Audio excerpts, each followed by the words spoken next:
आज जो है ये कूड़ा हमने अनुमानित माना था कि 12 टन, लगभग ये 20 टन से ऊपर है अभी भी, और लगभग 2 या 3 गाड़ी अभी और बचा है।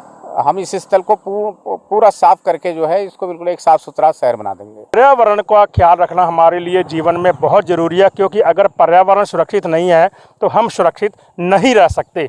का ट्रीटमेंट करेंगे। तो ये सर कूड़ा जो है कितने दिन बाद जो आप यहाँ से उठाया करेंगे? नहीं, हम इसको दूसरे या तीसरे दिन उठा देंगे। इस वीडियो को अंत तक देखें, तभी आपको पूरी बात समझ आएगी कि क्या गलत और क्या सही है। नमस्कार दोस्तों, आप देख रहे हैं PST न्यूज़। मैं कुलदीप सिंह, और आज मैं आपको अपने क्षेत्र गढ़ी नेकी में एक ऐसी न्यूज़ दिखाने जा रहा हूं जिसको सुनकर आप हैरान होंगे और एक बार को हमारे कमेंट बॉक्स में जो है मैसेज लिखने के लिए मजबूर होंगे। दोस्तों, आप सबसे पहले जो मेरी न्यूज़ वायरल करने का मकसद है, आप देख रहे हैं वीडियो में जो आपको कूड़ा दिखाई दे रहा है, ये इस वक्त जो कूड़ा दिखाई दे रहा है, ये कूड़ा अब सारा लगभग उठ चुका है। और ये कूड़ा जो है काफ़ी लंबा जो ढेर है, आप देख रहे हैं ये काफ़ी ऊंचा ढेर हो गया था।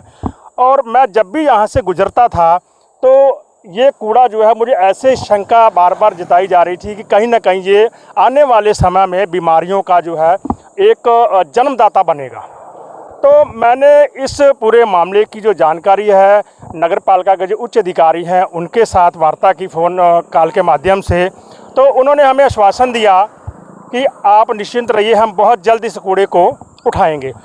आज वो कूड़ा लगभग पूरा उठ चुका है, 2-3 गाड़ी बचा है। और उसी क्रम में आज हमारे पास जिन अधिकारियों से मेरी बात हुई थी वो हमारे साथ में है, उनसे जानना चाहेंगे। और आज उनका मैं धन्यवाद भी करना चाहूँगा, क्योंकि जो मैंने इनको मैसेज दिया, चाहे आप उसे मेरी वार्निंग समझ लीजिए या फिर मेरी मोहब्बत समझ लीजिए, आज उन्होंने हमारे जिस तरीके के फ़ोन कॉल के माध्यम से वायदा किया था, उन्होंने वायदा पूरा किया। आज उनसे जानते। सबसे पहले तो मैं आपको धन्यवाद देना चाहूँगा कि आपने हमारे फ़ोन कॉल पर जो वायदा किया था उसको पूरा किया।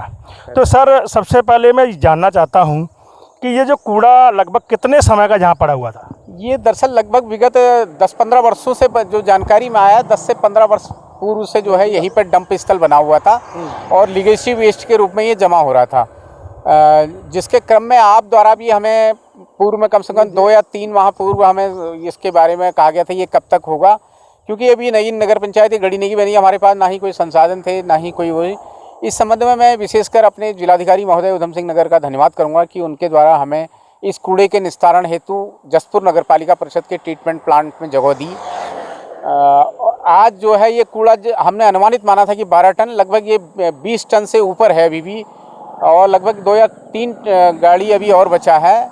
हम इस स्थल को पूरा साफ करके जो है इसको बिल्कुल एक साफ सुथरा शहर बना देंगे। सर, सबसे पहली बात ये आपसे जानना चाहूँगा कि मैंने जब आपको फ़ोन कॉल किया उससे पहले, जैसे कि ये जहाँ पे कूड़ा पड़ा हुआ है इसके पास में एक मंदिर भी है, पास में पुलिस चौकी भी है, तो क्या आपको किसी पुलिस कर्मचारी ने या मंदिर के किसी पुजारी ने शिकायत की कूड़े को लेकर? नहीं, मुझे किसी ने कोई शिकायत नहीं की। एक आपके द्वारा ही मेरे संज्ञान में डाला गया था। एक बार जब हमारी आपसे बात भी हुई थी और उसके बाद भी आपने फ़ोन द्वारा मुझे 2-3 बार कहा था कि ये कब तक हो जाएगा करके। तो आपने सर की बात सुनी है, और ये जो कूड़े की मैं बात कर रहा हूँ, बार बार आपने देखा कि रुद्रपुर में इसी तरीके से अधिकारियों और जनता की लापरवाही के चलते कूड़े का ढेर कितना ज़बरदस्त बन गया था, जिसको मुझे लगता है कि कोई अधिकारी, कोई मंत्री या कोई नेता ऐसा नहीं होगा जो उस कूड़े के ढेर के पास से नहीं गुजरता होगा। लेकिन आखिरकार उसका भी हल निकला। मेरा मानना यह है कि अब किसी भी काम को अगर हम समय रहते कर लें तो मुझे लगता है बहुत ज़्यादा बेहतर होगा। तो सर, अब जो कूड़ा उठा दिया गया जी, अब जो नेक्स्ट टाइम और भी कूड़ा गांव से आएगा उसके लिए क्या आगे की? अब ये नगर पंचायत का जो कूड़ा हमारे जिलाधिकारी महोदय द्वारा इसको जसपुर ट्रीटमेंट प्लांट में इसका निस्तारण किए जाने के निर्देश दिए गए हैं। उसी के क्रम में अब हम जो है जो भी कूड़ा इकट्ठा होगा हम एक सेकेंडरी स्पॉट पे यहाँ पर बनाएंगे, उस पर अपना कूड़ा इकट्ठा करके उसको डंप फिर सीधे वहीं जसपुर नगर पालिका के ट्रीटमेंट प्लांट में करेंगे। तो सर, ये यहाँ के जितने भी गढ़ी नेकी नगर पंचायत के जो निवासी हैं उनको आप क्या संदेश देना चाहते हैं कि कूड़ा इसी तरीके से फेंकना है या क्या करना है? अब हम दरअसल घर घर से कूड़ा उठाने की व्यवस्था के लिए वो टेंडर आमंत्रित करेंगे। तो उसमें यह है कि हम अपनी जो यहाँ के 1184 जो हमारे परिवार हैं उनको 2-2 डस्टबिन हम मुहैया कराएंगे। तो उसी में जो है गीला और सूखे के रूप में कूड़ा प्राप्त करके उसका ट्रीटमेंट करेंगे। तो ये सर कूड़ा जो है कितने दिन बाद जो आप यहाँ से उठाया करेंगे? नहीं, हम इसको दूसरे या तीसरे दिन उठा देंगे। तो इसकी जगह आपने कहाँ डिसाइड की जहाँ कूड़ा ये एकत्र किया जाए? ये सर कूड़ा जो है हम अपना कोई खाली अभी ज़मीन देख रहे हैं, उसी में अगर कहीं पर वो मिलता है तो उसी में हम MRF सेंटर और ये चीज़ें कूड़ा डंप करने की जगह बना देंगे। दुर्भाग्य की बात यह है कि आपने सर की जो सारी जानकारी किस तरीके से उन्होंने दी आपने सुनी है, और इस कूड़े के ढेर के पास में एक मंदिर भी है और साथ ही पुलिस चौकी है और साथ लगता ही विद्युत स्टेशन है। किसी भी कर्मचारी या पुलिस कर्मचारियों ने पर्यावरण को देखते हुए किसी तरीके की कोई शिकायत या नहीं दर्ज करवाई। इस बात से आप अंदाज़ा लगा सकते हैं कि हमारे यहाँ के निवासी जो हैं पर्यावरण को लेके कितने शुभचिंतक हैं। ये बहुत अपने आप में एक बात मायना रखती है कि पर्यावरण का ख्याल रखना हमारे लिए जीवन में बहुत ज़रूरी है, क्योंकि अगर पर्यावरण सुरक्षित नहीं है तो हम सुरक्षित नहीं रह सकते। आपका पद क्या है और आपका नाम क्या है? मेरा नाम संजय कुमार है। मैं अधिशासी अधिकारी, जिसको शॉर्ट फॉर्म में ईओ कहते हैं, ईओ के पद पर यहाँ पर नगर पंचायत गढ़ी नेगी में कार्यरत हूँ। तो सर कितना समय हो गया यहाँ पे? मुझे अभी 23 दिसंबर का मेरा आदेश हुआ है, तो मुझे अभी 5 महीने पूरे हो जाएंगे।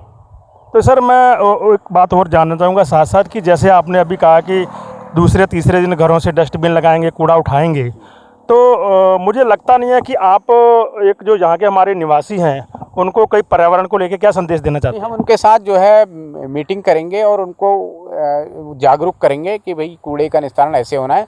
उन्हें सॉलिड वेस्ट मैनेजमेंट रूल 2016 के प्रावधानों को स्पष्ट करेंगे उनके सामने, इसी के अनुसार कार्रवाई करें करके ये उनको अपना संदेश देंगे। दोस्तों, आपने विचार सुने हैं और आप भी अपने आसपास गंदगी को दूर रहें और साफ़ सफाई रखें, जिससे हमारी जो बीमारियां ना फैले। और इसी के चलते आप कमेंट करके ज़रूर बताएं और देखते रहिए PST न्यूज़। मैं कुलदीप सिंह, नमस्कार।